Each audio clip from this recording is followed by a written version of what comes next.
When I was 22, I started renting the downstairs apartment in my parents' house just to save money, but also have a little more privacy. Even though my parents would go away a decent amount, it still just felt like I had no privacy and couldn't even have friends or girls over in peace. The downstairs apartment is separated by a lockable door in the stairway. It was an open layout down there, with the mini kitchen being a part of the living room area. There was then my bedroom, bathroom, and laundry room down the hall, and a side entrance through the living room. This happened on a weekend that my parents were away, so I could be as loud as I wanted.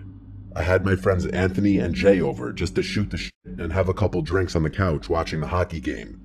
Since my parents weren't home, we were blasting music as we chilled. I wouldn't say I got drunk, but I definitely got a buzz going by the end of the game. I would keep the door between my apartment and the upstairs unlocked when my parents were gone, since I didn't have to worry about them randomly coming down. I kept the drinks in the fridge upstairs since it was bigger and quite literally just worked better. Since my friends drove and had been drinking, both of them decided to crash at my place for the night. The couch down there was massive. It could easily sleep 3 people if they laid down the correct way. So after a pretty long night of drinking, I said goodnight and went to my room to go to sleep. I found myself waking up in my bed a few hours later. It was still the middle of the night, or early morning hours. I immediately heard what most likely woke me up. I heard footsteps from upstairs. Someone was walking around up there. It was a pretty natural assumption that it was Anthony or Jay going upstairs to check my parents' fridge for cold water or something, so I didn't let it bother me. I closed my eyes again, only to hear something else just a couple minutes later. The sound of my bedroom doorknob. Someone tried twisting it, but it was locked. I always lock my bedroom door, it's just a force of habit. I wondered why either of them were trying to come in, but I was tired and figured if I just didn't say anything and pretended to be asleep, they'd go back to sleep themselves. Maybe it sounds weird, but I just didn't have the energy to be bothered at all, and it worked. I fell asleep shortly after that.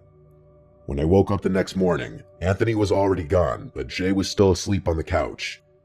When he heard me open the fridge door, he slowly started moving around and rubbing his eyes.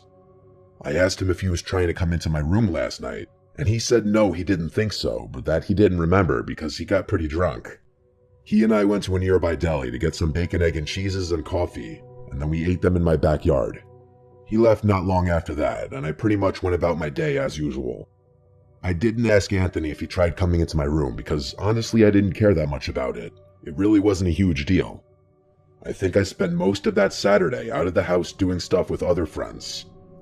I got back home pretty late at night, but not really intoxicated because that day was more of a marathon, and by then I'd sobered up.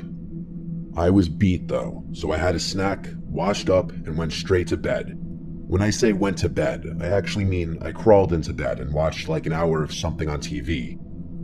After I turned off the TV, right away, I heard it. Creaks and thumps from above, almost sounding like footsteps similar to the night before, directly overhead in the kitchen upstairs. I had to really focus and listen, but the sound stopped. I felt my heart start beating a bit faster. I felt a slight nervous feeling in my gut for a few minutes as I was sitting up and waiting to hear something else. Eventually, I laid back down and relaxed, realizing it was most likely just some normal house settling noises, and my paranoid thoughts were making them out to be louder than they were. I couldn't have been more wrong. I should have trusted my initial feeling. When I heard the doorknob to my bedroom door move again, I sprang up so quickly that you'd think I was about to get hit by a bus. The doorknob only moved for a couple seconds like it did the night before, but tonight, there was a light knock at the door, followed by the doorknob. I didn't say a word. I reached for my phone, which was on the bed, and started texting my family along with Anthony and Jay. I knew the chances of it being one of my friends were next to zero, but deep down I was hoping one of them would by some chance respond back saying, "Yes, it's me." My parents didn't answer the phone. They must have been asleep. They were not supposed to be back until Monday. There was no way I was about to say, "Who's there?" I quietly got out of my bed and hid behind the corner dresser, grabbing a blunt object in the scary chance that whoever was out there would kick the door down and rush the bed. I'm not kidding, I think 10 minutes went by and I didn't move from the spot, but there wasn't another set of knocks. I called 911 finally and whispered as quietly as I could while still being loud enough to hear. I waited on the line with the 911 operator until the police arrived. Since I didn't feel safe exiting the room, I asked the operator if she could tell the police to meet me at my bedroom window. Once an officer was outside my window, they gave it a tap and I went to open it. Thank God I was on the first floor. I handed him the key to the side door, and moments later I heard the entrance to my apartment open. It was only then that I left my bedroom and was greeted by 2 officers. I turned on all the lights. My apartment was small with not many places to hide, so the search down there was quick. Then we went up to the main floor of the house and searched it. Nothing. And then we got upstairs. I told the officers what each room was before they'd enter. It was when they entered my parents' room that I heard a commotion about 30 seconds later. I was outside in the hallway when I heard it. I took one peek into the room and saw 2 officers yelling at someone under my parents' bed. I felt a knot in my stomach. I was told to wait downstairs. It was minutes later that they were walking down a tall, dirty, scary-looking man in a sweatshirt and shorts.